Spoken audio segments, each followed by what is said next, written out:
시청자 여러분 안녕하십니까? 뉴스와이드 1부 시작합니다.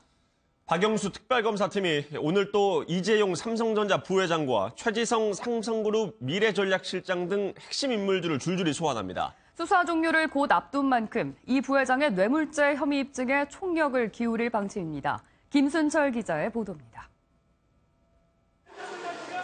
이재용 삼성전자 부회장이 오늘 오전 10시쯤 특검에 출석합니다. 지난 17일 구속된 뒤 어제에 이어 5번째 소환 조사를 받게 되는 겁니다.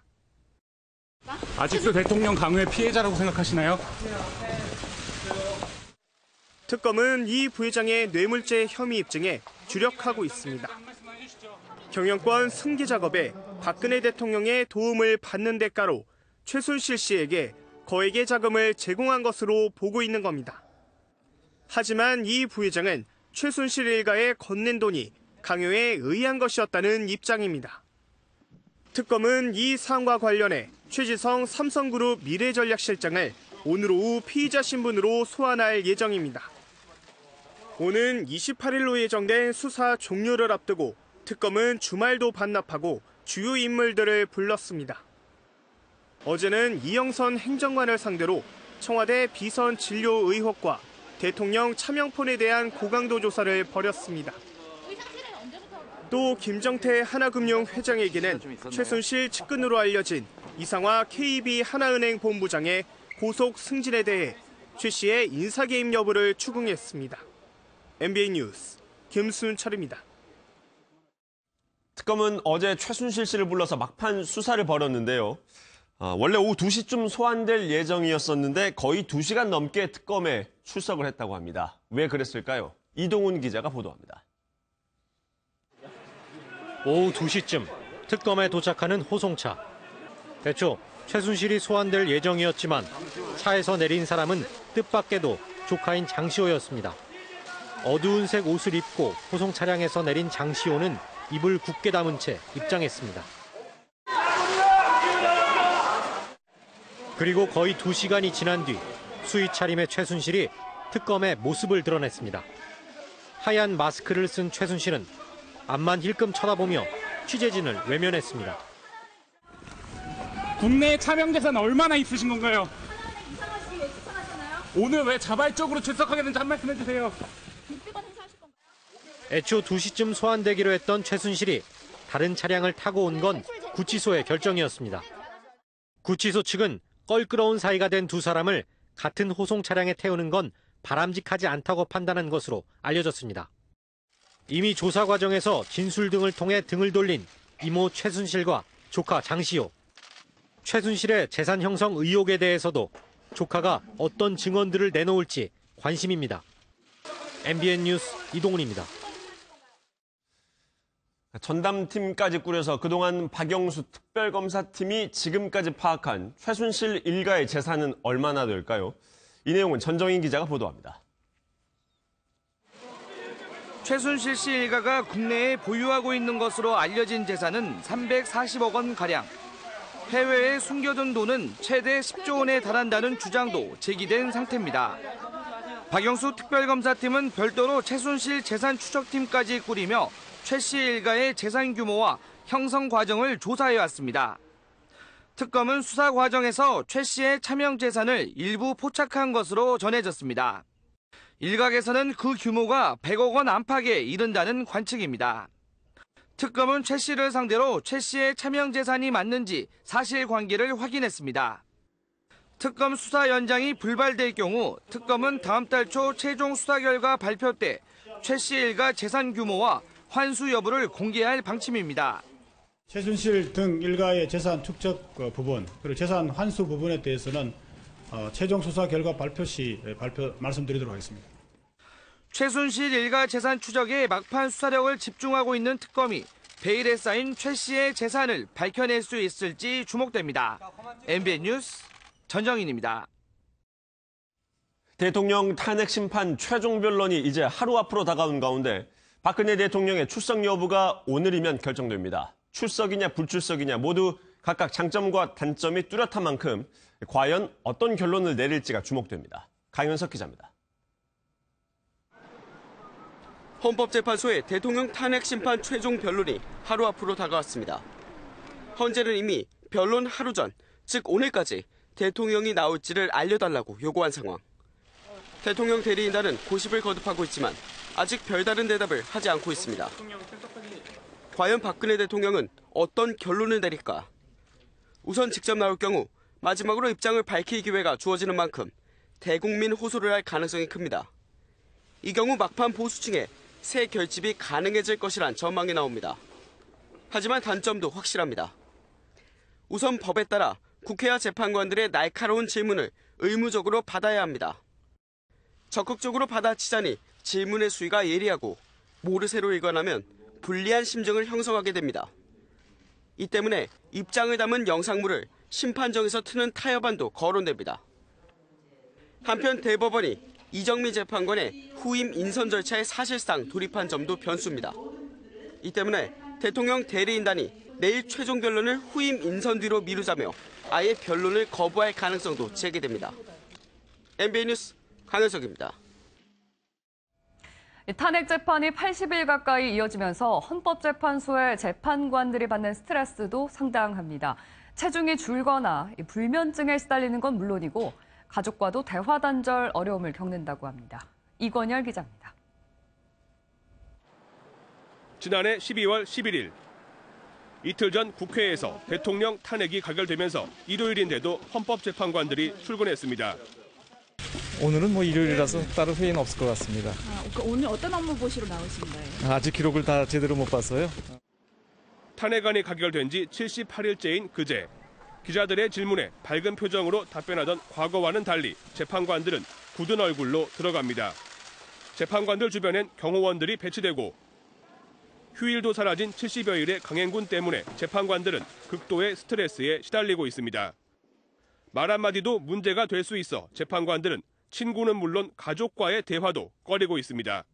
재판관들은 말을 하지 못해 겪는 고독감도 크다고 지인들에게 털어놓은 것으로 알려졌습니다. 외부 출입도 쉽지 않아 구내 식당으로 밥을 먹으러 가는 게 유일한 외출이 됐고 그나마 식사를 도시락으로 해결하기가 일쑤입니다. 노무현 전 대통령의 탄핵 심판 때와 비교하면 기간도 더 길고 변론도 훨씬 많았습니다. 잠을 못 자는 재판관들도 있습니다. 중압감에 수면장애를 겪거나 체중이 줄어든 재판관도 적지 않은 것으로 전해졌습니다. MBN 뉴스 이건열입니다. 인터넷에선 헌법재판관뿐 아니라 탄핵과 연관된 사람들에 대한 섬뜩한 비방이 많습니다. 특히 이정미 헌법재판소장 권한대행에 대해선 살해 협박글까지 올라왔는데 경찰이 내사에 들어가자마자 곧바로 자수했습니다. 김한준 기자입니다. 살처분해야 한다. 가족들을 위해 자살해라. 돌멩이의 머리가 터져야 한다. 피를 다 뽑아야 한다. 모두 최근 인터넷에 떠도는 글들로 공통점이 있습니다. 박영수 특별검사, 대통령 측 김평우 변호사, 이정미 헌법재판소장 권한대행 등 대통령 탄핵과 관련해 직간접적으로 관련이 있는 인물들에 대한 위협이라는 점입니다. 급기야 지난 23일에는 단순히 분노를 욕설로 표출하는 것을 넘어 구체적인 살해 협박 계획까지 올라왔습니다. 박사모 온라인 카페에 이정미 권한대행을 살해하겠다는 협박글이 올라온 겁니다. 결국 상황을 보다 못한 경찰이 내사까지 들어갔고 이 소식을 들은 협박글의 작성자는 바로 꼬리를 내리고 경찰에 자수했습니다. 해당 글을 쓴 사람은 25살 남성 최모 씨로 수사가 시작된다는 언론 보도를 보고 두려워 자수했다고 진술한 것으로 알려졌습니다. 탄핵 심판 선고가 다가오면서 급증하고 있는 섬뜩한 모욕과 비방들, 우리 사회가 풀어야 할 또 하나의 숙제가 되고 있습니다. MBN 뉴스 김한준입니다. 이런 가운데 박근혜 대통령은 어제 취임 4주년을 맞았습니다. 그동안 대통령 주변에서 핵심 참모 역할을 했던 인물들이 사실상 모두 전멸되면서 씁쓸한 날을 보낸 것으로 전해졌습니다. 최은미 기자가 보도합니다.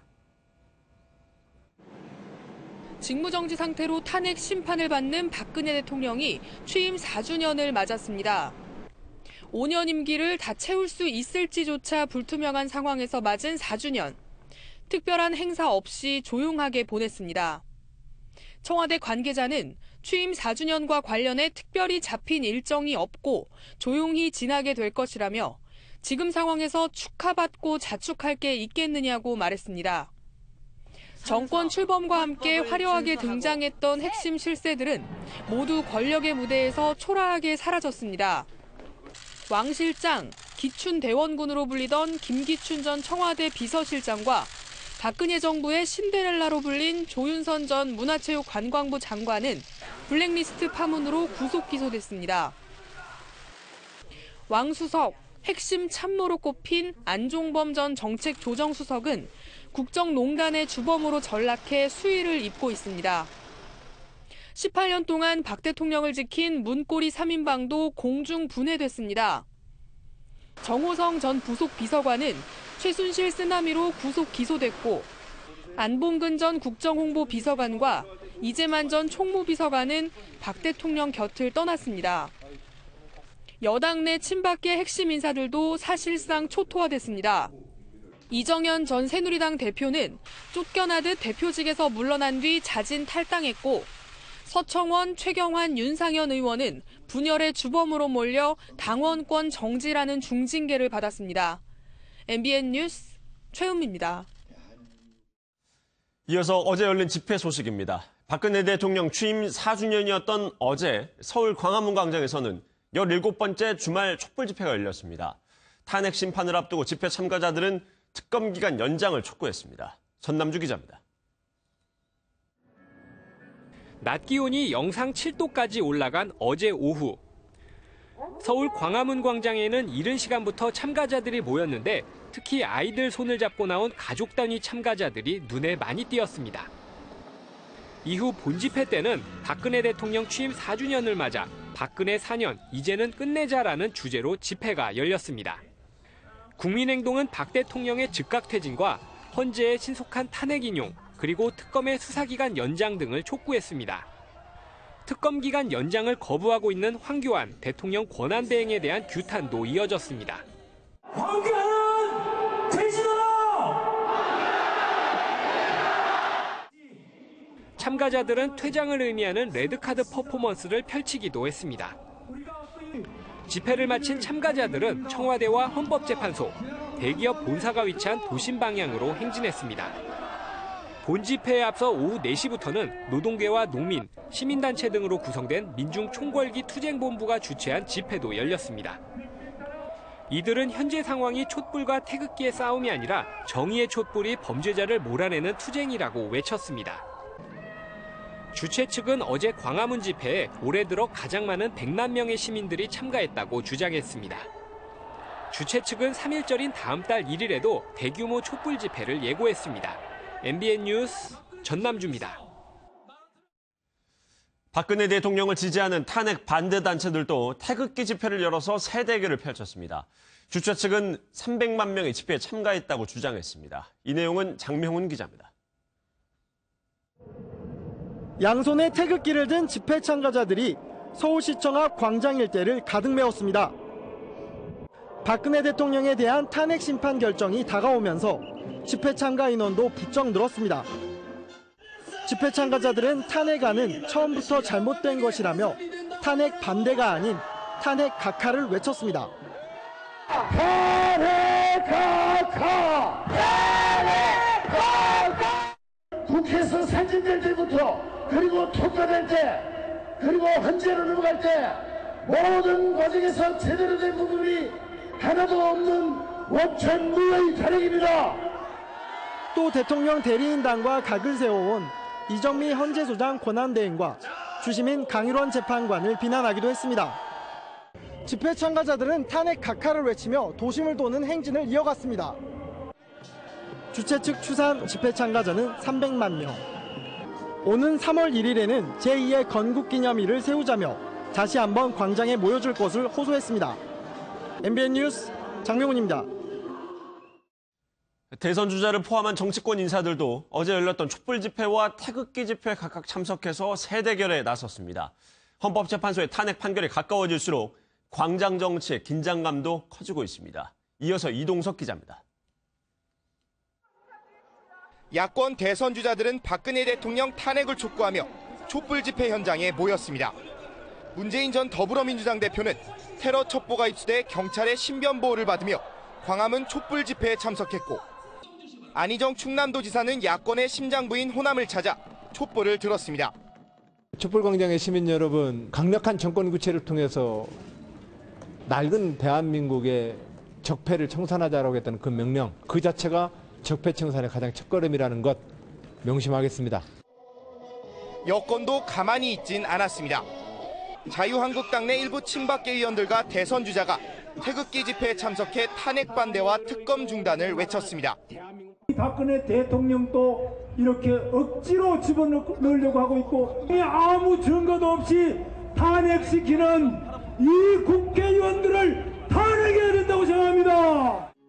박근혜 대통령 탄핵 심판 절차가 막바지에 접어들며 정치권의 장외투쟁도 더욱 거세지고 있습니다. MBN 뉴스 이동석입니다.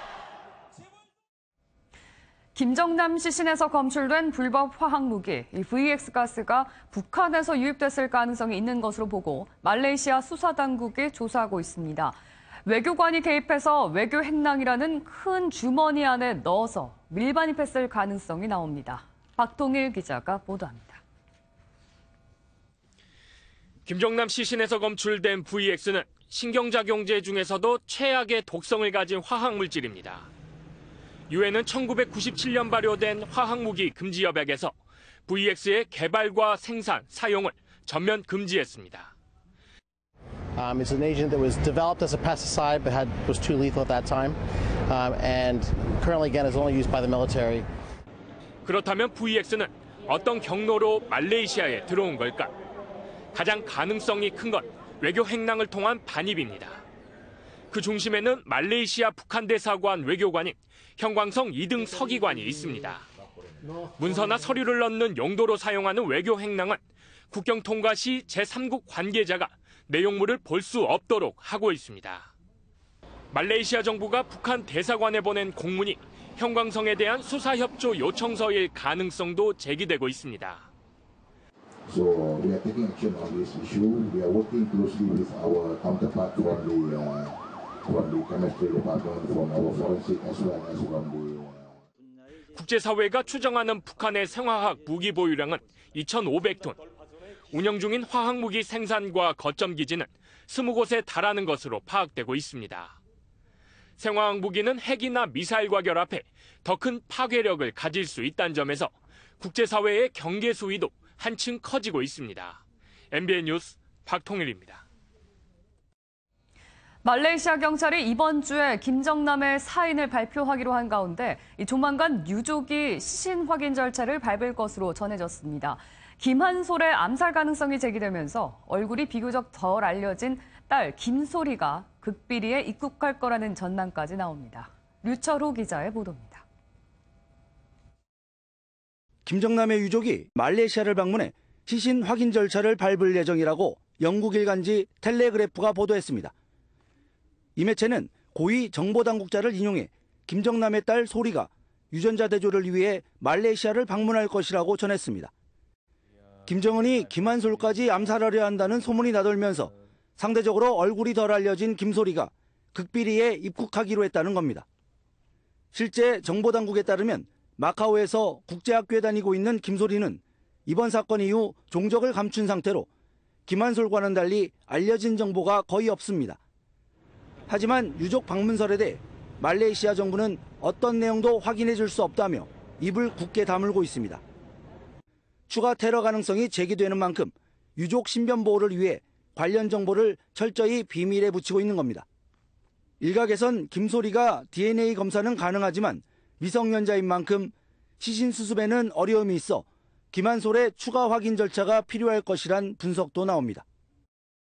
말레이시아 정부가 중국에 도움을 요청하면서까지 시신 인계 절차에 속도를 내고 있는 만큼 유족 입국설에 무게가 실리고 있습니다. MBN 뉴스 류철호입니다. 김정남 피살 사건에 대한 수사가 진행될수록 말레이시아와 북한 양국의 관계는 급냉하고 있습니다. 말레이시아는 연일 북한과의 외교 단계 단절 가능성까지 언급하면서 압박 수위를 높이고 있습니다. 말레이시아 현지에서 길기범 기자입니다. 김정남의 시신에서 VX가 검출되며 북한 배후설이 유력해지자 말레이시아 정부도 북한 압박 수위를 높이고 있습니다. 자히드 말레이시아 부총리는 북한과의 외교 관계를 재검토하겠다는 뜻을 밝혔고, 아니파 말레이시아 외무장관은 북한 대사관 측을 추방까지 할 수 있다며 강하게 경고했습니다. To be delusional and spew lies and accusations against our government. 반면 북한은 아무런 공식 반응을 내놓지 않으며 숨고르기에 들어간 모습입니다. 오늘 기자회견 예정 있습니까? 없습니다. 이스라엘은 대신 북한 주민들이 연이어 대사관에 모였는데 함구령 등 교육을 위해 소집한 것으로 보입니다. 오늘 무슨 회의시요? 어떤 일로 오신 거예요? 쿠알라룸푸르에 있는 유일한 북한 식당도 지난주와 다르게 저녁에만 영업하며 외부와의 접촉점을 최소화하고 있습니다. 현재 시각은 오후 1시 56분입니다. 정상 영업을 하고 있어야 하는 시간이지만 보시다시피 아예 문을 닫아버렸습니다. 뭐 안 하는 이유가 따로 있나요? 선생님한테 내가 왜 말해야 됩니까? 안 합니다. 스님 6시 반에 오십시오. 한다고 돼 있어서 왔는데 안 하면 저희 멀리서 왔는데. 사람이 없습니다, 스님. 지금 밖에 없습니다, 여기. 말레이시아 당국에 계속되는 수사 협조 요청에 침묵으로 일관하고 있는 북한이 앞으로 어떤 식으로 대응할지 긴장감이 흐르고 있습니다. 말레이시아 쿠알라룸푸르에서 MBN 뉴스 길기범입니다. 이어서 정치권 소식입니다. 고 노무현 전 대통령 부인인 권양숙 여사의 모친 박덕남 여사 빈소에 정치권 인사들의 조문 행렬이 이틀째 이어졌습니다. 국회에 나가 있는 취재기자 연결해 보겠습니다. 최형규 기자. 네, 국회입니다. 예, 어제 야권 대선 주자들이 방문한 것으로 알고 있는데 어떤 정치인들이 방문을 했었나요? 네, 그렇습니다. 어제 야권 대선 주자들은 모친상을 당한 권양숙 여사를 조문하고 애도를 표현했습니다. 더불어민주당의 대선 주자이자 노 전 대통령의 적자로 불리는 문재인 전 대표와 안희정 충남지사는 각각 서울과 전북 전주에서 촛불 집회에 참석한 뒤 김해에 마련된 빈소를 찾았습니다. 부인이 대신 조문할 것으로 알려졌던 이재명 성남시장 역시 부인 김혜경 씨와 함께 빈소를 조문했습니다. 이에 앞서 국민의당 안철수 전 대표도 오후 중에 빈소를 직접 찾았습니다. 한편 기대를 모았던 야권 대선 주자들의 빈소 회동은 서로 시간이 엇갈려 이루어지지 않았습니다. 대권 주자들의 연이은 조문은 친노 진영 표심은 물론 대선 승부처인 PK 민심을 잡기 위한 행보로 보입니다. 여야 대선 주자들이 주말 평일 할 거 없이 대선 일정을 소화하고 있는데 오늘 일정은 어떻습니까?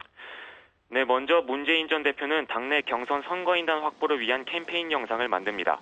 안도현 시인과 정철 카피라이터, 호사카 유지 세종대 교수 등 문 전 대표 지지를 밝힌 인사들이 대거 참여해 선거인단 확보에 나섭니다. 안희정 충남지사와 이재명 성남시장은 당 대선 주자 토론회를 앞두고 각자 정책들을 점검합니다. 안 지사는 당내 싱크탱크와 함께 정책 간담회를 열어 대선 공약을 구상하고 이 시장은 특별한 공개 일정 없이 정책 점검에 집중할 계획입니다. 바른정당의 두 대선 주자 유승민 의원과 남경필 경기지사는 오늘 오후 당사에서 각자 공약 발표를 하고 자유한국당 원유철 의원은 최근 전국과 관련한 긴급 성명을 발표할 예정입니다. 지금까지 국회에서 MBN 뉴스 최영규입니다. 네, 박영수 특별검사팀이 이영선 전 청와대 행정관에 대해서 구속영장을 청구했다는 속보가 나왔습니다. 대통령 의상실, 이른바 의상실이라고 불리는 CCTV에서 핸드폰을 닦아서 건네주는 장면이 찍혔었던 그 인물인데요.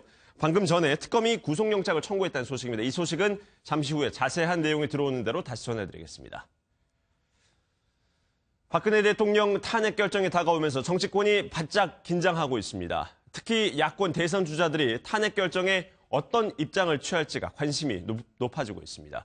문재인 전 더불어민주당 대표는 MBN에 출연해서 승복 의사를 밝혔는데요. 송주영 기자가 보도합니다. 박근혜 대통령 탄핵을 촉구하는 촛불 집회 참석에 앞서 MBN에 함께 출연한 문재인 전 대표와 부인 김정숙 여사. 이 자리에서 문 전 대표는 탄핵 기각은 상상하기 어렵다면서도 끝까지 긴장의 끈을 놓지 않았습니다.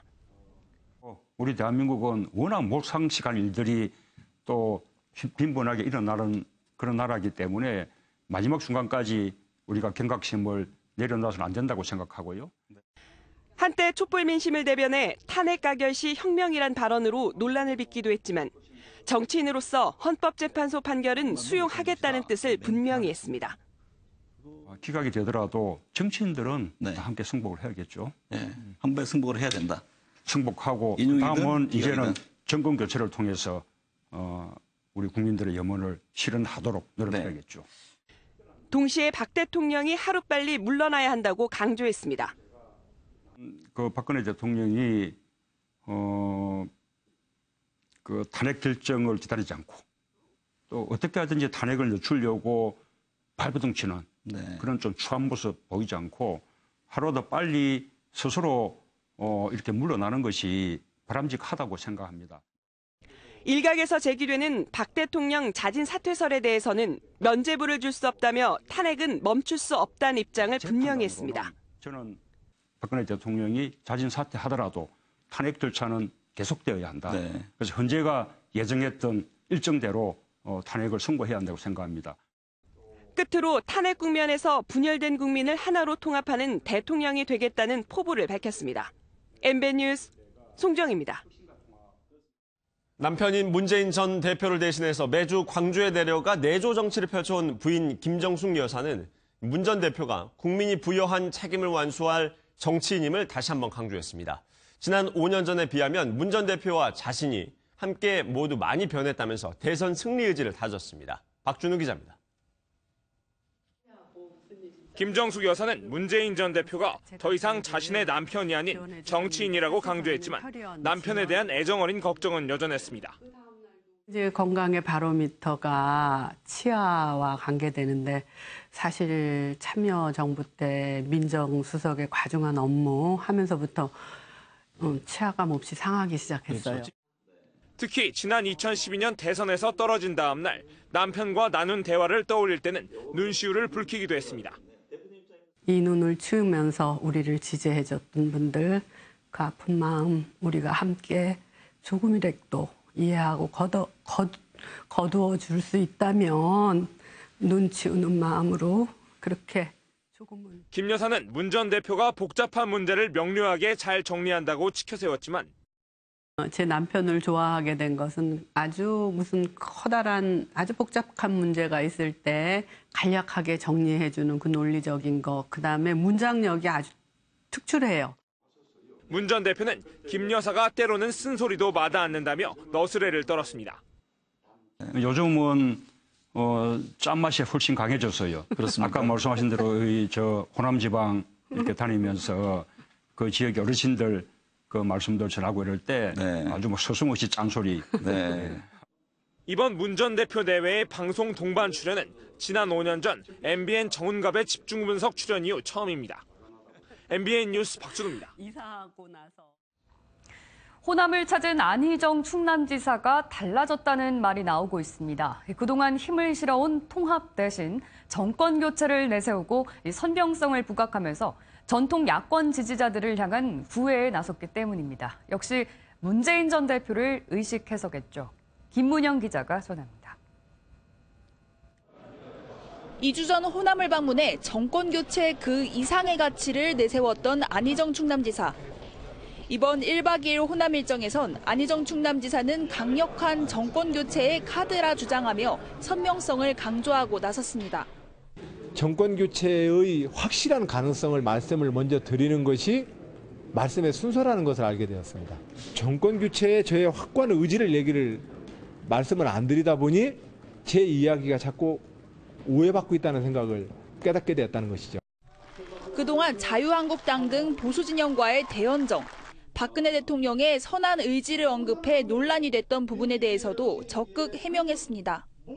불법 사실이 엄격히 나왔다면 그걸 누가 정치적으로 그걸 타협하고 말고 합니까? 잘못된 범법 사실까지 뒤엎으면서 정치적 타협할 수가 없습니다. 안 지사는 자신이 말한 통합은 무조건 용서하자는 뜻이 아니라면서 그 전제로 적폐청산, 헌법 유린 세력 1소 등을 강조했습니다. 지난주 선한의지 발언 이후 상승세가 주춤하자 야권의 심장부 호남에서 전통 지지층에게 적극 호소하고 나선 것으로 풀이됩니다. 안 지사가 이런 행보를 통해 흔들리는 호남의 민심을 잡고 지지율 반등의 기회를 마련할 수 있을지 정치권의 관심이 쏠리고 있습니다. MBN 뉴스 김문영입니다. 여야를 가리지 않고 정치인들이 집회 현장을 찾는 것과는 달리 국민의당 안철수 전 대표는 현장 행보에 주력했습니다. 과거 자신과 닮은 꼴인 청년 창업가와 솔직 토크를 나누면서 창업 도우미를 자처했습니다. 정규혜 기자가 보도합니다. 안철수 국민의당 전 대표는 촛불광장 대신 벤처기업을 찾았습니다. 창업 성공 신화를 쓴 닮은 꼴 후배들을 만난 안 전 대표는 자신의 경험을 떠올리며 조언을 아끼지 않았습니다. 동아리하고 비슷하게 움직이다가 한 50명 정도 이상에서 넘어가기 위해서는 정말로 회사가 되는 거거든요. 체계가 갖춰지는 거죠, 사실. 위기 극복 노하우를 묻는 질문에 구체적인 대안을 제시하기도 합니다. 중국에서 뭔가를 더 하기 힘든 상황을 작년 말에 많이 경험을 했었습니다. 또 계속 이제 관리가 필요한 게 그 매출 다변화예요. 그래서 뭐 한 대기업에만 납품하는 회사는 굉장히 위험해요.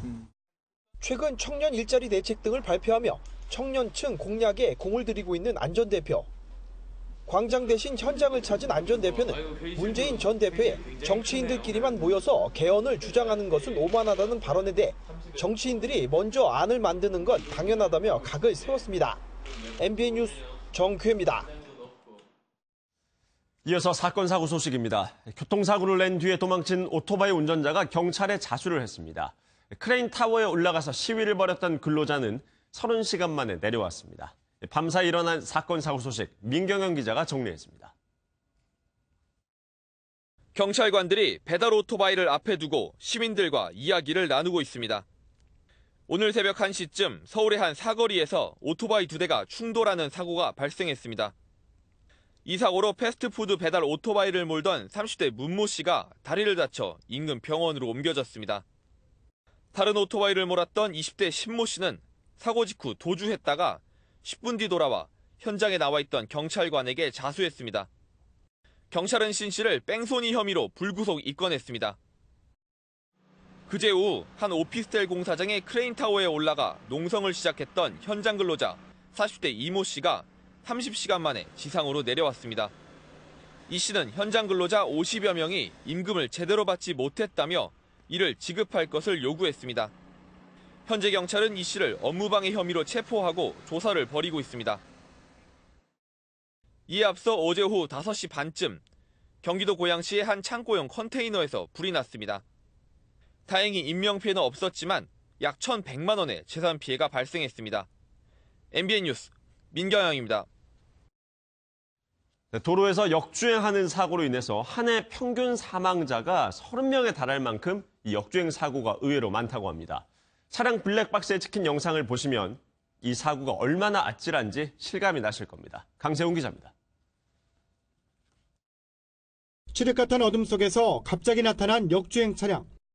정면 충돌은 피했지만 아찔한 순간이었습니다. 경찰에 붙잡힌 역주행 차량 운전자는 술에 취한 상태였습니다.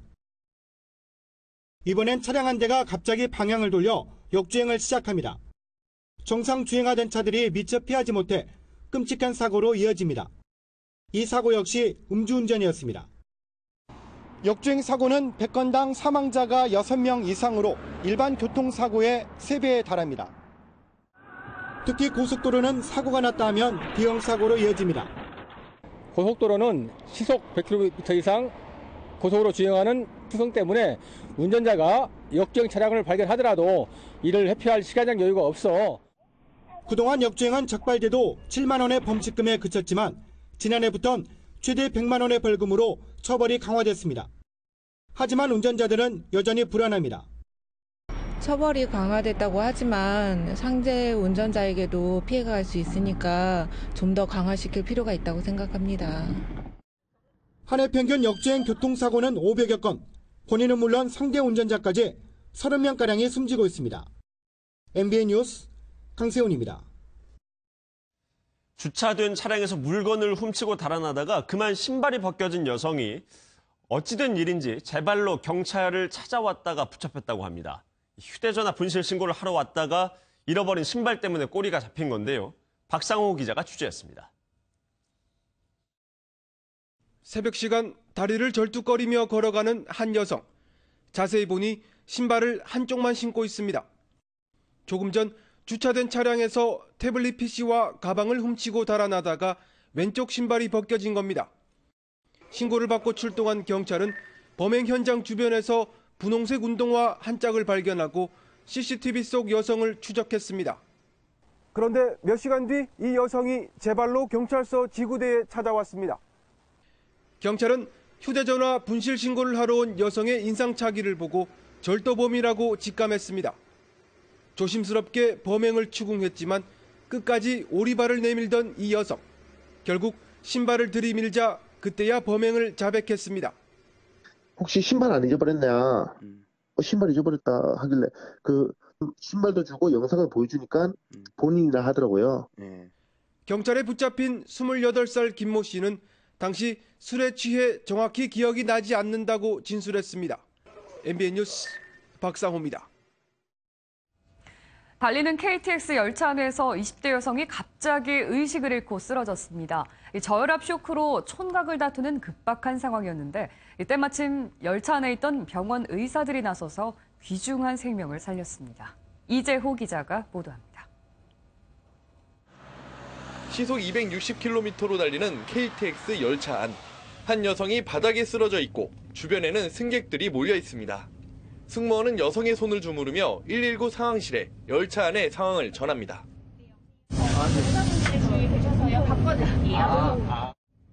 주변에 몰려있던 승객들은 다름 아닌 병원 의사들.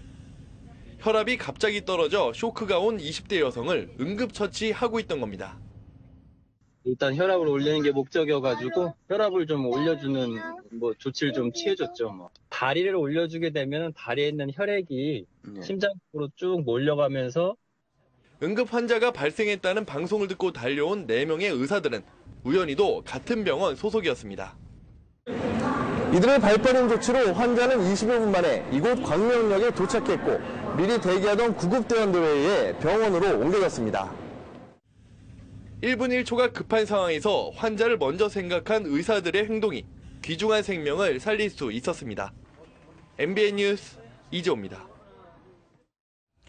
청년 일자리 창출과 전통시장 활성화, 이 두 마리 토끼를 잡기 위해서 정부와 지자체가 청년 점포 사업을 지원하고 있습니다. 하지만 큰 인기를 끌 것으로 기대됐던 이 청년 점포들이 문을 연 지 1년도 채 되지 않아서 폐업하는 사례가 속출하고 있습니다. 김영현 기자가 취재했습니다. 점심시간 충북 청주의 한 전통시장. 지난해부터 시장 안쪽에 야심차게 창업한 청년 점포들이 줄지어 영업을 하고 있지만 손님이 없어 횡합니다. 한두 집들이 빠져나가고 나서부터 으쌰으쌰가 안 돼가지고 저희들도 많이 타격을 입고 있습니다. 또 다른 시장의 상황은 더욱 심각합니다. 곳곳에 청년 점포마다 불이 꺼져 있고 가게를 내놓은 곳도 눈에 띕니다. 이 시장에는 10곳의 청년 점포가 입점돼 있는데 1년도 채 안 돼서 6곳이 영업을 하지 않고 있습니다. 청년들의 경험이 부족한 데다 시장마저 침체돼 있고 임대료 등 주로 초기 비용 지원에 초점을 둔 정책이 현실성이 떨어지기 때문입니다. 그 지속적인 관리가 좀 떨어지다 보니까 지금 현재 폐업하고 있는 곳이 점점 늘어나고 있는 것 같습니다. 전국 전통시장 35곳의 청년 점포는 모두 330여 개. 정부와 지자체는 올해도 200여 개의 청년 점포를 세울 계획이지만 실적 위주의 겉도는 지원 속에 오늘도 청년 점포가 하나둘 문을 닫고 있습니다. MBN 뉴스 김영현입니다. 새학기 개학을 앞두고 지금 대학생들은 방구하기 전쟁을 치르고 있습니다. 비싼 월세에다가 식비까지 합치면 그야말로 숨만 붙어있는 데 들어가는 돈만 한 달에 100만 원에 육박한다고 합니다. 신동규 기자입니다. 대학 졸업반인 임정민 씨는 기숙사 생활을 하다 최근 월세방을 얻었습니다. 침대 겸용 소파와 붙박이장, 책상 하나면 꽉 차는 작은 방이지만 매달 40만 원을 내야 합니다. 관리비랑 전기세 이런 것까지 하면 5, 60은 금방 이제 올라가는 거라서 그 정도의 돈이면 사실 조금 부담이 되긴 되죠. 햇볕이 잘 들지 않는 반지하 방도 가격은 마찬가지입니다. 그러니까 보증금 500에 45만 원 그렇죠. 월세가 40만 원일 때 한 달 식비로 하루 10,000원씩 30만 원이 들어간다고 가정하면 그야말로 숨쉬고 밥만 먹어도 매달 70만 원의 생활비가 필요합니다. 월세가 40만 원만 돼도 그나마 다행으로 서울의 주요 대학가 평균 월세는 관리비를 제외하고 50만 원에 달합니다. 역세권에다 월세가 한 푼이라도 싼 방은 나오기가 무섭게 거래됩니다. 학생들이 연능 구하러 오는 학생들 때문에 정신이 없대. 정신 못 먹는데. 치솟는 등록금과 취업난에 방 구하기 전쟁까지 대학생들의 한숨이 깊어지고 있습니다. MBN 뉴스 신웅입니다. 한 주간 있었던 헌법재판소 탄핵 심판 관련한 소식 그리고 정치권 이야기 자세한 얘기 나눠보겠습니다. 오늘은 이진곤 경희대 교수 그리고 고영신 한양대 교수와 얘기 나누겠습니다. 어서 오십시오. 어서 오세요. 네, 안녕하세요. 먼저 헌법재판소로 가보겠습니다. 박근혜 대통령 이 탄핵 심판 최종 변론기일이 이제 하루 앞으로 다가왔는데 내일이지 않습니까? 네, 그렇습니다. 출석을 할 것인지 안 할 것인지 의견이 많은데 아직까지 대통령 측에서는 뭐라고 답은 내놓지 않고 있습니다. 고 교수님 어떻게 예상하십니까? 뭐 대통령 측과 변호인단이 아마 어제 오늘 수기를 계속하고 있는 것 같고 최종적으로 대통령 결심만 남은 것 같아요. 변호인단이라든가 청와대 일각에서는 헌재에 출석해서 자신의 입장을 떳떳하게 밝히는 것이 옳은 것 아니냐는 것이 주류인 것 같은데 그러나 대통령 측에서는 그동안 헌재에 대해서 출석하더라도 대통령 입장만 밝히고 거기에 따른 신문 이것은 좀 안 해줬으면 좋겠다고 했는데 이미 헌재에서는 대통령이 헌재에 출석한다면은 뭐 본인의 입장 밝히는 건 물론이지만 국회 소추위원단이라든가 헌재 측의 그런 그 신문이 불가피하다 그런 입장을 밝혔죠. 또 하나는 헌재가 지금 오늘까지 그러니까 내일 최종 변론일인 오늘 26일까지는 헌재에 출석할지 여부를 밝혀달라고 했죠. 왜 그러냐면 대통령이 나오신다는 것은 경호 문제도 있고 또 여러 가지 의전 문제가 있지 않습니까? 그런데 아직까지는 답이 없는데 지금으로서는 제가 볼 때는 그동안 뭐 검찰이라든가 특검에도 출석한다고 했다가 지금까지 아직까지는 조사를 받지 않았지 않습니까? 또 헌재에도 뭐 그동안 출석한다 안 한다 이 입장을 밝히지는 않고 계속 검토한다고만 했는데 과연 내일 최종 변론에 참여를 할 것인가 이렇게 볼 때 대통령으로서는 뭐 참여를 해서 자신의 입장을 밝히는 것도 좋지만 대통령이 나가서 그 송고 질문에 과연 제대로 답변을 할 수가 있을 것인가. 그 점에 대해서 지금 의문점을 갖고 있기 때문에 제가 볼 때는 참석을 안 할 가능성이 더 높지 않나 이렇게 봅니다.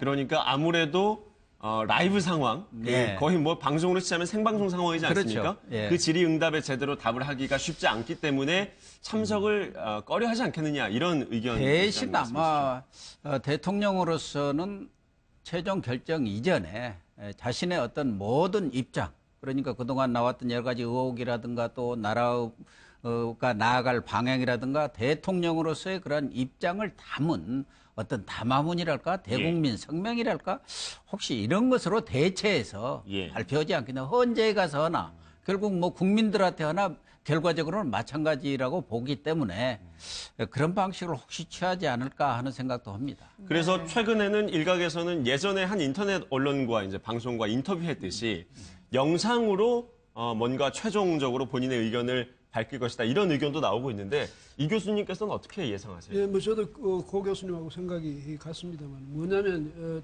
박 대통령으로서는 아마 박 대통령 측에서 당초에 이제 헌재 출석한다고 이제 할 수 있다고 이야기했을 때는 왜 법원에 가면 이제 다 끝나고 난데 마지막으로 피고 뭐 하실 말씀 있으면 그런 형식이 될 줄 이제 생각했는데 그것이 아니라 헌재에서는 거기 와서 소추위원단의 질문도 받아야 된다. 뭐 이렇게 되니까 아마 소추위원단이 준비해서 하는 질문마다 대통령이 효과적으로 잘 대응할 수 있으리라는 자신은 없잖아요. 왜냐하면 어떤 질문을 어떻게 할지 모르니까. 그렇죠. 그랬을 경우에 나가서 이야기하다가는 오히려 자칫하다가는 마이너스 요인이 더 커질 수 있다. 이렇게 우려한다면 대통령이 선뜻 나서기가 어려울 겁니다. 근데 제 개인 생각으로는 뭐냐면 상당히 어렵긴 하겠지만은 이런 상황에서 오히려 차라리 나가서 모든 질문에 대해서 당당히 내가 할 수 있는 말은 다 하겠다든지 이런 자세를 보이시면 오히려 국민들로서는 오히려 더 이제 대통령에 대한 이해의 폭이 커질 텐데 아마 그렇게 하시기는 좀 어려울 것 같고 그렇다면 뭐 영상으로 한다 이렇게 되면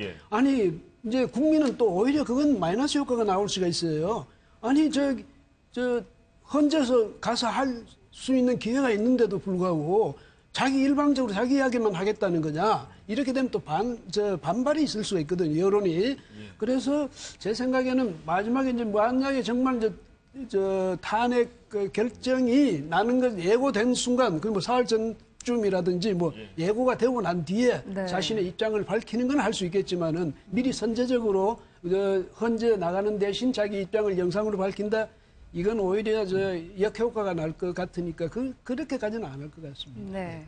지금 또 한편에서는 박근혜 대통령 측 대리인단에서 헌법재판소의 8인 체제를 부정하고 있단 말입니다. 지금 9인 체제, 9명이 완벽하게 있을 때가 돼야지 탄핵 선고를 내릴 수 있다 이렇게 주장을 하고 있는데 이거는 뭐 또 다른 시간 끌기 전략이라고 봐야 될까요? 아니 어떻습니까? 그러니까 대리인단 측에서는 가능한 한 자신들이 유리한 쪽으로 하려고 그럴 것 아닙니까? 그러니까 지금 헌법상에는 이 헌재 구성 요건이 9인 아닙니까? 9인으로서 헌재는 구성한다 이렇게 돼 있거든. 그런데 어떻게 했냐면 또 헌법재판소법에는 7인 이상으로 심리한다 돼 있거든요. 그러니까 이제 헌법재판소 측에서는 7명 이상만 되면 심리가 가능한 것 아니냐 이제 이거고 이쪽에서는 9인이 돼야 요건이 갖춰지는 거다. 최종 결정을 그건 말하자면 일반 법원의 선고죠. 그 헌재에서 결정을 할 그런 그 요건이 갖춰지는 거다 이렇게 주장하는 건데 그러면서 사실은 또 한쪽에서 뭐냐면 이정미 재판장이 지금 13일 날 임기가 끝날 때까지 또 어떻게든지 미뤄보고자 하는 그런 노력들을 지금 기울이고 있단 말이죠. 그래서 말하자면 대리인단 측에서 양면 작전인 셈이죠.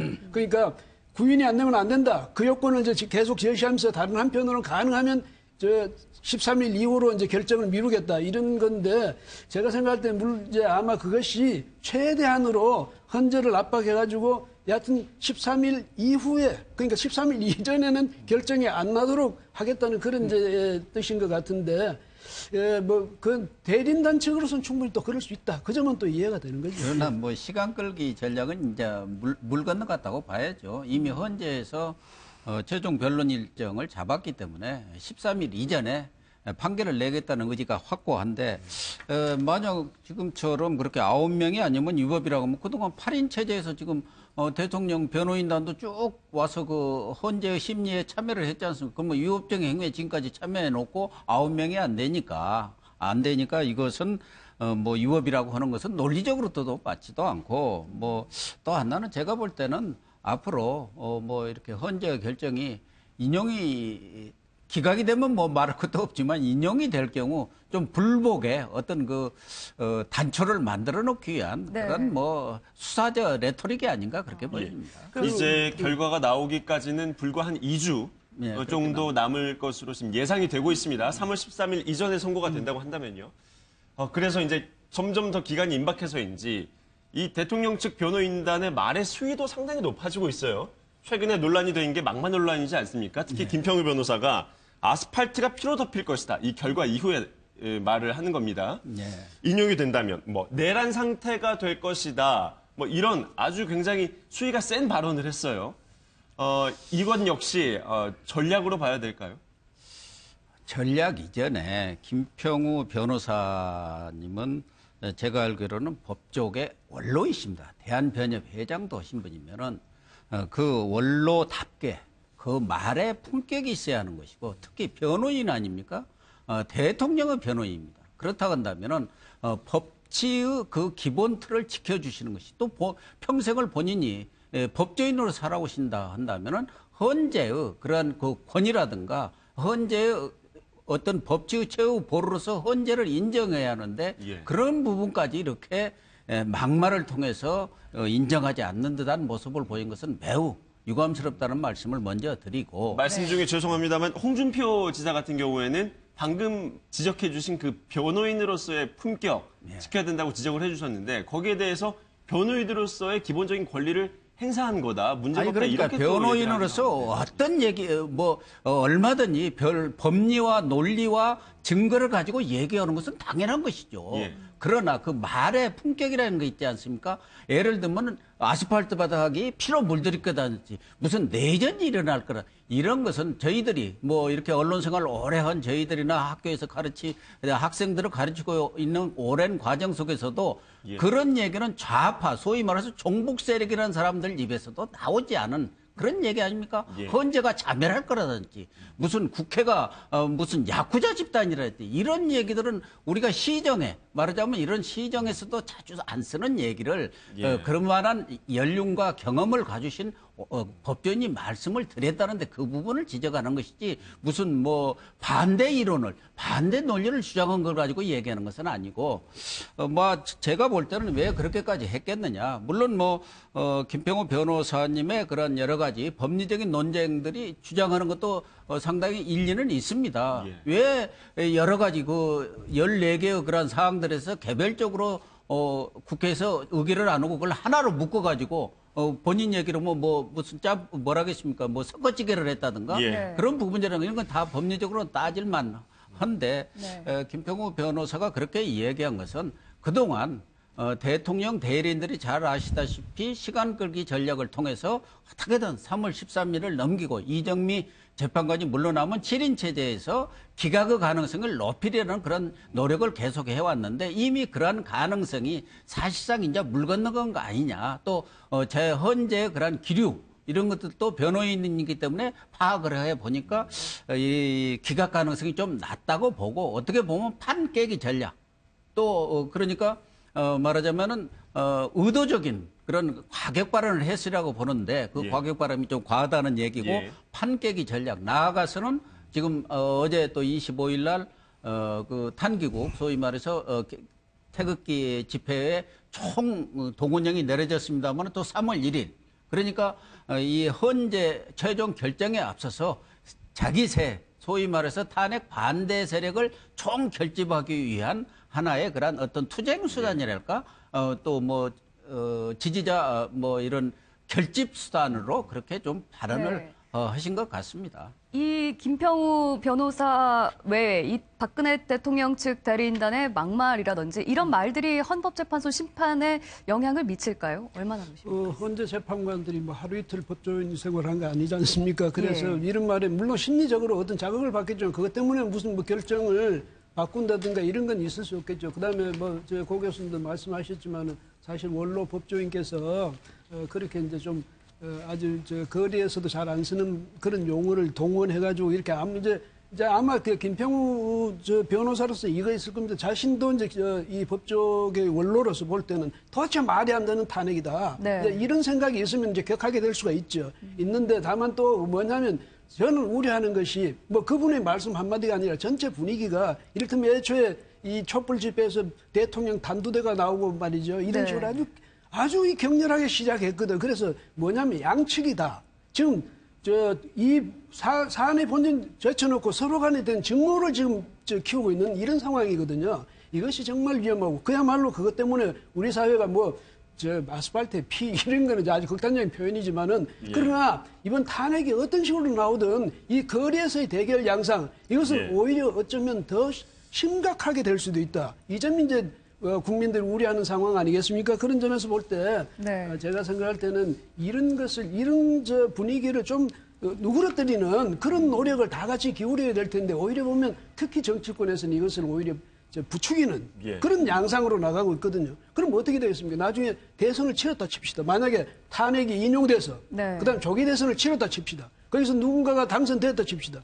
거기에 대해서 누가 또 승복하겠습니까? 바로 그런 점이거든. 아까 고 교수 말씀하셨지만 이것이 뭐 판깨기 전략이라든지 뭐 오히려 나중에 결과에 대해서 그 결과를 부정하고 그렇게 할 전략을 미리 그렇게 하는 거 아닌가 이렇게 걱정을 하셨는데 바로 그런 현상이 총선 이후에 대선 이후에 그런 현상이 나타날 때 우리 사회가 그걸 감당할 수 있겠느냐 이런 점을 생각하면 지금 정말 걱정스러운 그런 단계거든요. 그래서 이럴 때 상대방이 어떤 말을 했더니 그것도 집중적으로 그걸 공격해서 그 부당성을 또 너무 부각시키는 것도 다른 한편 바로 그런 증오의 이를테면 증오의 교리를 만들어가는 그런 아주 불행한 사태가 된다. 이 점을 같이 해가지고 좀 같이 이 분위기를 톤다운 시키는 그런 노력을 같이 좀 기울여줬으면 지금 이런 생각이 이 교수님께서 우리 사회가 너무 극단으로 달려가는 것 같아서 좀 안타깝다라고 하는 지적을 해주셨는데 헌법재판소에서 이 대리인단의 단어를 고르는 이 수위가 높아지면 높아질수록 마치 여기에 비례한 듯 이 광장에서도 특히 태극기 집회 이 숫자가 계속해서 늘어나고 있습니다. 어제는 또 촛불 집회와 태극기 집회가 세게 맞붙었지 않습니까? 그렇습니다. 이런 현상, 점점 더 과열되고 있는 이런 분위기에 대해서 고 교수님은 어떻게 보세요? 정말 걱정입니다. 지금 탄핵 열차가 지금 거의 종착점에 와 있는데 깃발, 태극기와 촛불 시위가 정말 브레이크 없는 열차가 마주보고 달리는 그런 형국으로 지금 가고 있는 이런 상황이 과연 탄핵 결정이 내려졌을 때 어떤 결과가 올 건가. 그 후유증이라는 게 자칫하다가는 정말 김평우 변호사가 이야기한 대로 정말 어떤 물리적인 그런 충돌 양상으로도 가지 않을까 그런 우려도 오고 또 3월 1일에는 지금 양쪽 집회가 모두 지금 그동안 한쪽은 대한문 광장, 서울시청 광장에 열렸고 한쪽은 세종로 광장에서 열렸는데 그쪽에서 지금 전부 하겠다고 신고를 해놨기 때문에 과연 3월 1일 날 또 이렇게 조용히 넘어갈지 이것도 좀 걱정이 됩니다만은 어쨌든 지금 상황은 말씀드린 대로 탄핵이 거의 이제 탄핵 열차가 종착점에 와 있기 때문에 특히 정치인들도 이런 상황에서는 사실은 이 오늘의 탄핵 결과가 오는 데 있어서 정치인들의 책임이 제일 큽니다. 제가 볼 때는. 그러면은 그런 분들이 좀 자중자애하고 이렇게 흥분된 그런 대중들을 좀 개강된 감정을 누그러뜨려야 하는데 이분들은 무엇이 잘했다고 뭘 잘했다고 그렇게 어제도 보니까 대권 주자 하시는 분들 다 나와서 또 이렇게 참여를 해갖고 그러한 개강된 그런 시위를 부추기는 듯한 그런 모습을 보이는데 그런 것은 저는 바람직하지 않다고 보고 이제는 정말 대통령은 물론이고 또 여야 정치 지도자들도 이제는 모든 변론이 다 내일이 되면 종결이 되니까 헌재의 그러한 결과를 겸허하게 또 차분하게 지켜보자 이런 쪽으로 좀 국민들을 좀 계도는 아니지만 좀 설득하고 진정시키는 노력을 해줬으면 합니다. 그렇다면 제가 그 말씀 이어서 제가 정치인들에 대해서는 좀 말씀드리고 싶은 것은 아까 여기 이제 MBN에서 나오는 거 보니까 문재인 전 대표 지금 나와서 아까 인터뷰하고 왔는데 하는데 거기서는 다행히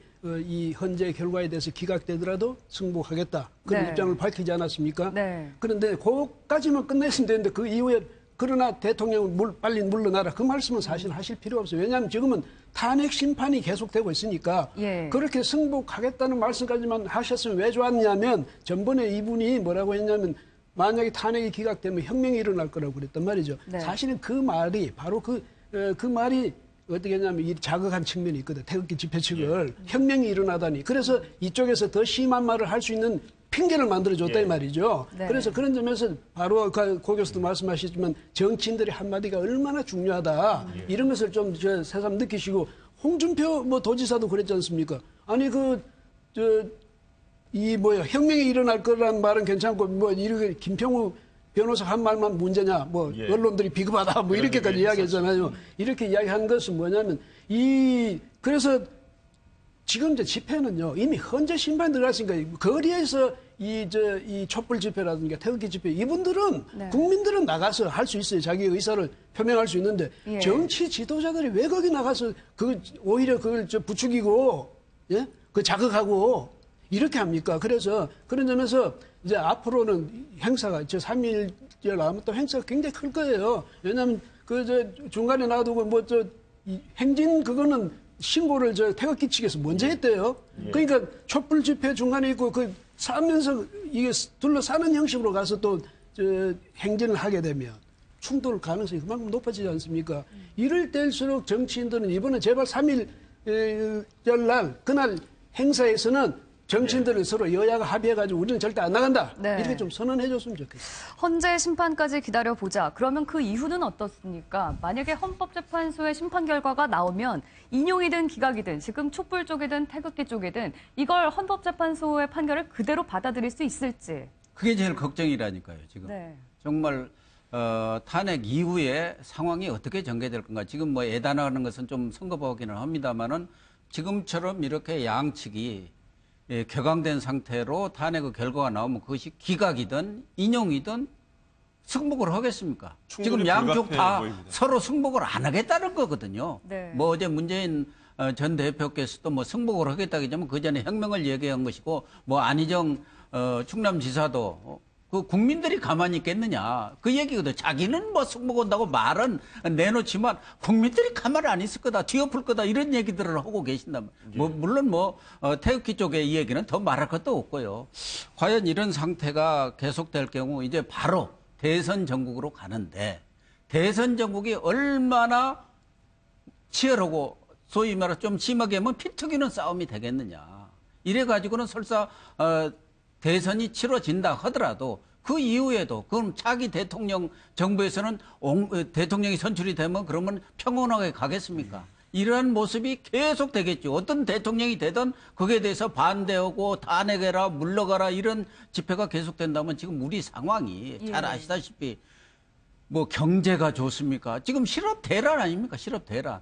또 세계가 지금 제4차 기술혁명 시대로 들어가면서 뭐 하루가 아쉬운 그런 상황 속에서 우리가 그런 그 극단적인 국론 분열로 해서 국력을 손상시키고 이렇게 대분열로 통합이 아니라 대분열로 갔다가는 나라의 운명 자체가 정말 걱정입니다. 저는 그런 점에서 뭐 정치권뿐만 아니라 모든 국민들도 좀 차분하고 냉정해질 필요가 있다 그런 생각을 합니다. 그 장기적 우리가 이를테면 이명박 대통령 시절부터 지금까지 쭉 오는 이게 장기적인 보면 말이죠. 그 추세를 보면 어떤 상황이 보이냐면 노무현 전 대통령께서 아주 그 극단적인 선택을 하신 이후에 그다음 그것도 있지만 또 그 이전에 여하튼 정권이 이제 진보에서 보수로 바뀌고 나는데 진보 측에서 굉장히 거기에 대한 반발심이 있었단 말이죠. 그것이 말하자면 촛불 집회의 형태로 나타났잖아요. 그 이후에 또 그 다음에 어떻게 됐냐면 이 노무현 전 대통령께서 아주 극단적인 선택을 하신 바람에 그 앙금이 남았단 말이죠. 그것이 박근혜 정부에 들어오면 어떻게 됐습니까? 박근혜 정부에 들어오면서 첫 해는 국정원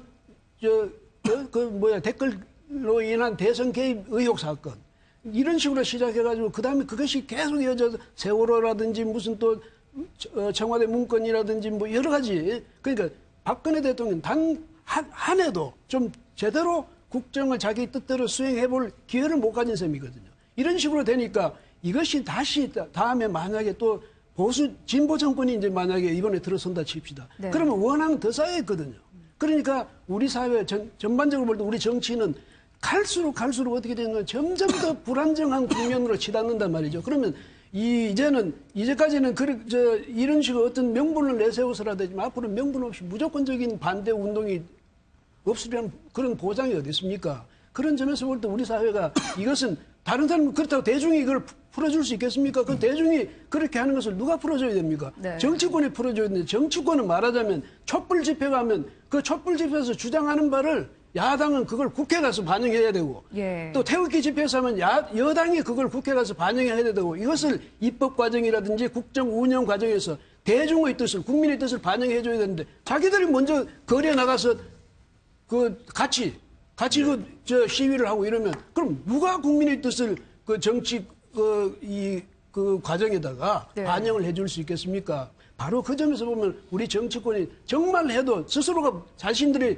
발목에 족쇄를 채우는 이런 상황으로 가고 있거든요. 그게 스스로 자신들을 자승자박하는 그런 결과가 나올 거예요. 이 점을 지금 당장 오늘의 일이 아니라고 해서 이런 식으로 하면 안 되죠. 네. 헌법재판소가 뭐 명확하게 3월 초에 선고를 하겠다라는 의지를 지금 직감적으로 드러내고 있으니까요.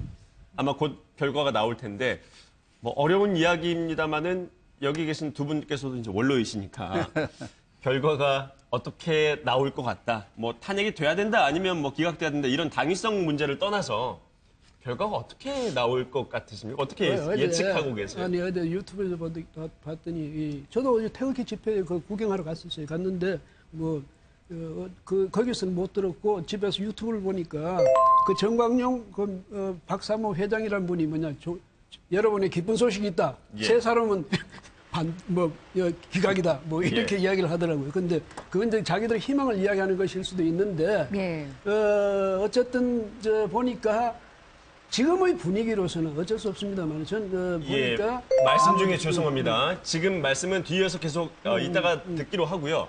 지금 막 특검에서 이틀 연속으로 이재용 삼성전자 부회장을 소환하는 장면을 지금 생중계로 보고 계십니다. 잠시 현장 연결해 보겠습니다. 손수석 부회장과 정치인야당이 사임하셨는데 심정이 어떠실지요? 심정 한 말씀 하세요. 자, 오늘 5번째 특검에 소환된 이재용 삼성전자 부회장이 조금 전에 다시 재소환돼서 조사실로 향하는 모습입니다. 역시 포승줄을 메고 아무 말 없이 취재진의 질문에 답을 하지 않은 채 곧바로 엘리베이터에 탑승한 모습입니다. 자, 특검에서는 뇌물죄 혐의를 입증하기 위해서 주력할 방침인데요. 자, 이틀 연속 이재용 삼성전자 부회장이 조금 전에 소환되는 모습이었습니다. 네. 현장에서 잡음들이 있어서 질문이 명확하게 들리지 않았는데 아마 취재진이 뇌물공여 혐의 인정하느냐 이런 질문 던졌던 것 같고요. 또 최지성 실장, 또 장충기 사장 이 뒤로 물러나는 거, 사의를 표명한 거에 대한 입장을 물어봤는데 여기에 대해서도 아무 대답 없이 들어가는 모습을 보셨습니다. 네. 이 교수님 하시던 말씀 이어주십시오. 그래서 그런 거 보면 이제 이쪽에서 태극기 집회 측에서는 기각도 아니로 이제 각하를 해야 된다는 그런 주장 아닙니까? 그런데 그만큼 태극기 집회 규모가 커졌으니까 아마 자신감을 갖고 하는 얘기인데 전체 그렇지만은 대통령 측 대리인단의 이 태도를 보고 그 대응을 보거나 이렇게 볼 때는 기각이 아니라 이 인용 쪽이 점점 가능성이 높아지는 게 아니냐. 아마 이래서 그런 것 같은데 일반적인 지금 분위기는 인용 가능성이 더 높다. 이렇게 지금 보고 있는 거죠. 교수님께서도 인용이 아마 되지 않을까 이렇게 예상을 하고 계시는 거죠? 저도 이제 지금 분위기로 봐서는 아마 인용 쪽으로 가니까 지금 이런 상황이 생기는 것 아니냐. 그렇게 지금 이제 볼 수가 있습니다. 예. 저는 우선 지금 국회에서 탄핵 사유로 헌법과 법률 위반 한 14개 그런 소추사항이 있단 말이에요. 그것이 과연 탄핵에 이를 정도의 무거운 위반이냐 이 문제거든요. 그런데 지금까지 그 특검 조사 결과 나타난 국정농단의 여러 가지 그런 사례들이라든가 증거들로 볼 때는 충분히 저는 탄핵 사유가 된다고 보는 것이고 또 하나는 지금 설사 이 재판이든 헌재의 재판인 결과든 그 재판의 결과에 대한 효용성이라는 것을 늘 판사들은 봅니다. 예를 들면 지금 대통령이 이 탄핵에 대한 기각을 결정을 내렸다고 하더라도 과연 대통령이 대통령으로서의 제 역할을 나머지 임기 동안에 할 수 있느냐. 그렇지 않다고 보는 것이죠. 대다수. 저도 그렇게 봅니다만 실질적으로 대통령 역할을 못하고 국정의 혼란 양상이 그만큼 내년 2월 25일까지 장기화된다고 볼 때 그러한 것은 헌재 재판관이든 저희 같은 일반이나 상식적인 판단을 할 수밖에 없다고 본다면은 인용이 되지 않겠나 그렇게 전망을 합니다. 제가 거기 한 말씀만 더 부탁드릴까요? 저는 이제 고 교수님하고 약간 생각이 좀 다릅니다. 뭐냐면 중요한 것은 탄핵 그 사유 그 자체도 좀 제가 생각할 때는 현직 대통령 쫓아내야 될 만큼 그게 중재냐 이런 점에서 볼 때는 저는 그 점에서 좀 회의적이고 또 하나는 1년밖에 안 남았거든요. 대통령 임기가 1년밖에 안 남은 대통령은 굳이 지금 몰아내서 얼마나 큰 말하자면 국민적인 이익이 있을 수 있느냐.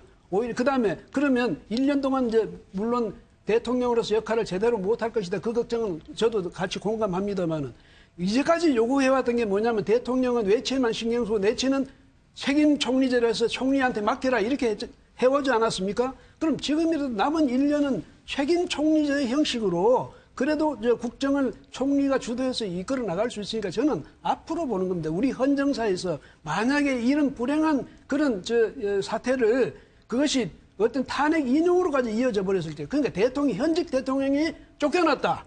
이렇게 됐을 경우에 앞으로 우리 헌정이 계속 안정되게 갈 수 있느냐, 우리 민주정치가 계속 순조롭게 성숙할 수 있겠느냐, 이런 점을 생각할 때는 차라리 국민들이 이 선에서 오히려 국민들이 그것을 용납해 주는 것이 앞으로 우리 민주 발전에 있어서 더 도움이 되지 않을까, 저는 그런 생각이 듭니다. 그래요. 이제 헌법재판소 심판 일정이 얼마 남지 않았는데 사실 그것보다 더 조금 남은 게 지금 특검 수사 기간입니다. 연장이 되지 않을 가능성이 지금 분위기로서는 훨씬 커 보이는데 황교안 권한대행이 이거를 받아들이지 않겠죠? 어떻게 예상하고 계세요? 지금 특검에서 지금 이재용 부회장을 연일 지금 소환하고 있지 않습니까? 28일로 종료가 된다는 것을 가정해서 그 안에 말하자면 뇌물죄에 대한 보완 수사를 철저히 해가지고 반드시 구속 기소를 해서 실형을 받도록 하겠다는 그런 의지의 표명 아니겠습니까? 이재용 부회장이 뇌물죄로 이렇게 구속되고 기소돼서 실형을 받으면 그 뇌물을 준 사람이 뇌물죄가 되는데 받은 사람은 당연히 되지 않겠습니까? 그러니까 박근혜 대통령이 설사 특검 조사를 안 받는다고 하더라도 그 재판에 가서는 준 사람이 구속 기소되는데 받은 사람은 당연히 뇌물죄가 될 수밖에 없는 그런 입장이라는 것을 지금 특검이 보여주고 있는 것처럼 28일 날 종료가 된다는 것을 전제로 하고 있는 거거든요. 지금 황교안 총리로서는 고민스러울 거예요. 지금 뭐 여러 가지 관측은 뭐 28일로 특검 종료를 황교안 권한대행이 허대 연장하지 않을 것이다. 이렇게 생각하는 게 일반적이지 않습니까? 지금 언론사의 예측 기사들이 예측이 그렇게 그래요. 나오고 있죠. 그러나 정치인 황교안으로서 판단이냐 아니면은 대통령 권한대 총리로서의 그러한 공적인 판단을 하냐 이 문제가 저는 아주 중요하다고 봅니다. 지금 정치인 황교안으로서 할 때는 득이 될 게 없죠.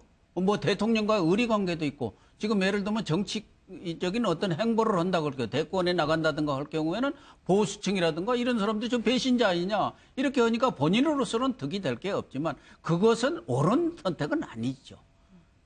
정말 특검 연장의 필요성이 있느냐 이 부분에 대해서 공적인 판단 정말 총리로서 대통령 권한대행으로서 공적인 판단을 해야 하는데 과연 황교안 권한대행이 그만한 뭐랄까 양식, 공공성, 어떤 뭐 직무에 대한 어떤 사명감 이런 것이 있을 거냐에 대해서 많은 사람들이 뭐 회의적으로 보는 것 아닙니까? 본인을 향한 보수적인 표심이 떨어지는 것도 고민을 많이 하고 있지 않을까요? 본인을 사실은 정치적 이해관계라든가 정치인 황교안으로서의 판단을 해서는 안 되지만 그렇게 하리라는 것이 대체적인 시각인 것 같습니다. 그건 잘못된 것이죠.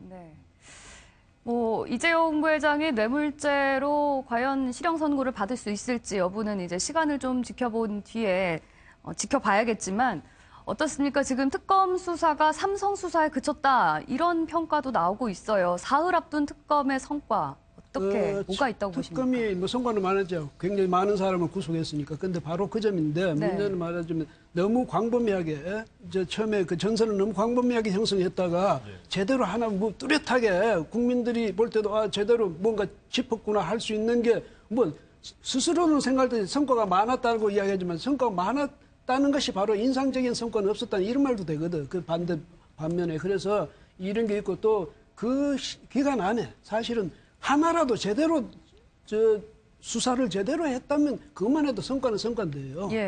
지금 아마 이제 그래서 그런 점에서 볼 때 뭐 특검은 나름대로 열심히 했지만은 또 반대 측에서는 오직 구속을 위한 수사였냐, 보여주기식 수사였냐, 전시 효과만 노린 수사였냐 이런 지적도 나온단 말이죠. 그래서 한 30일만 더 주면 지금 이제 이제까지 벌여놨던 일을 제대로 좀 모양 좋게 마무리할 수 있을 텐데 이런 아쉬움 아닙니까? 근데 제가 생각할 때는 황교안 지금 대행으로서는 박근혜 대통령이 기각이 됐을 경우에 대통령이 다시 이제 자리에 돌아왔을 경우에는 자신은 대통령 출마 선언을 할 수 있습니다. 근데 대통령이 만약에 인용이 돼버려가지고 대통령이 지금 물러났을 경우에 자신이 대선을 관리해야 되는 입장에 서게 되면 대선 출마는 못하는 거죠. 그래서 그 점에서 볼 때 최선을 다해서 대통령을 기각할 수 있는 그런 방안을 찾으면 어느 쪽으로 가겠습니까? 결국은 이 특검 연장을 안 하는 쪽으로 가겠죠. 그다음에 현 행정부의 대통령 밑에서의 총리였다는 점에서 보더라도 이것을 특검 연장을 해준다는 게 굉장히 어렵거든요. 그래서 자기가 뭐 정치인으로서 이 국민들의 박수를 받겠다 이런 욕심이 아니라면 아마 이번에는 기각할 수밖에 없지 않을, 이 연장을 반대하지 할 수밖에 없지 않을까 이런 생각이 드네요. 저도 간단히 그 특검에 대해서 평가를 하셨으니까 저는 이번 특검은 아주 잘했다고 봅니다. 지금까지 11번의 특검이 있었는데 사실상 특검이 있으나 마나 특검 혼들 뭔 소용이 있었느냐 할 정도로 특검 무용론까지 나왔었습니다. 왜 그러냐? 그것은 지금까지 이 특검이 대부분 여당 측 추천에 특검이 임명이 됐어요. 그러다 보니까 뭐 그냥 우야무야 적당히 넘어간 경우가 많았는데 이번의 경우는 뭐 다른 건 다 차치하고라도 삼성 이재용 부회장 한 분 구속시킨 것만으로도 큰 업적이라고 봅니다. 정경유착의 아주 대표적인 분들 아닙니까? 삼성이라는 게. 그동안 여러 차례 뭐 이병철, 이건희 회장들 다 특검도 받고 뭐 국회 청문회도 나간 적이 있었습니다만은 다 그냥 나왔어요. 그런데 이번에 구속까지 시킨 것은 앞으로 이제는 정경유착, 우리 정치의 가장 뭐랄까 아킬레스건이라는 그런 정경유착과 고리를 확실히 단절시키는 그러한 효과가 있었다는 거 하나만으로도 큰거. 또 하나 삼성 특검이라고 하는데 아니 지금 그 70일간의 기간 짧은 기간입니다. 그중에서도 여러 가지 국회가 소추한 그런 내용들이 있기 때문에 그걸 수사한다는 것은 70일간이 제가 볼 때는 상당히 어려웠고 그러니까 선택과 집중을 할 수밖에 없는데 그래서 지금 30일 더 연장해 달라는 거 아닙니까? 삼성 특검만 하지 말고 지금 SK라든가 롯데라든가 지금 여러 가지 또 우병우 수사라든가 이런 것들이 지금 보완적으로 해야 할 내용들이 많습니다. 그렇다고 한다면은 황교안 총리가 당연히 과연 특검이 30일간을 연장을 해서 수사의 필요성이 더 있는지 없는지 이걸 가지고 판단을 해야 하는데 지금 언론을 비롯해서 모든 거론되는 것은 황교안 총리가 앞으로 대권 행보에 이 특검 연장을 해주는 것이 유리하느냐 불리하느냐 이것만 가지고 논의를 하는 게 본질에서 빗나간 내용이에요. 그렇게 하면 안 되죠. 그건 개인 황교안 총리로서 어떤 결정을 권한대행으로서 내릴 수 있지만 정말 정치인이 아닌 국무총리 대통령 권한대행으로서는 공적인 결론을 내려야죠. 여기 계신 두 분처럼 지금 특검에 대한 평가 아마 시청자 여러분들도 각자 다양한 생각들을 갖고 계실 것 같은데요. 지금 말씀해 주신 대로 뭐 대통령에 대한 수사는 진행을 하진 못했습니다만 삼성 이른바 뇌물 공여자는 이미 구속이 된 성과, 나름의 소기의 성과는 올렸습니다. 그런데 지금 이번 국정농단의 핵심 인물 중에 한 명으로 거론되는 우병우 전 민정수석 같은 경우에는 지금 구속이 안 됐단 말이죠. 이 부분에 대해서 많은 국민들이 연장을 시켜서 수사를 해야 된다. 일각에서는 이렇게 주장을 하고 있는데 이 부분은 어떻게 평가해야 될까요? 우병우 전 수석에 대한 수사가 이루어지지 못한 게 특검 내부에 이 친정 식구들이 많아서 결국엔 건드리지 못했다라고 봐야 될까요? 아니면 기간이 부족해서 미치지 못했다. 거기까지 그렇게 봐야 될까요?